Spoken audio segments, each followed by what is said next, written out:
Поранешниот директор на Царинската управа Драган Даравелски на чекор до слобода доби ново судење, на кое кривичниот суд ќе треба да констатира дека делото му е застарено за гонење.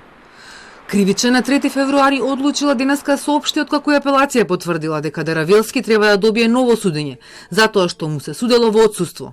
Во соопштението од судот се повикуваат на Европската конвенција за екстрадиција и на Законот за кривична постапка, според кој, ако некој е осуден во отсуство, ќе добија можност да му се суди и во негово присуство, ако тоа го побара во рок од 1 година од денот кога дознал за пресудата.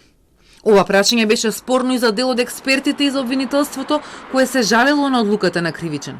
Сметаа дека Даравелски дознал за пресудата уште пред неколку години, кога беше задржан во екстрадицијски притвор во Белград, а не сега кога сам се предаде на граничниот премин Табановце на 11 јануари годинава.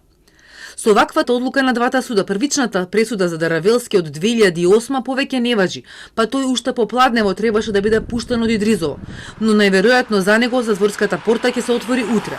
Според информациите на Телма, од затворот чекале оригинални документи не само од Кривичниот суд, туку и од Кумановскиот суд, па застојот е институционален на релација Идризово и двата суда.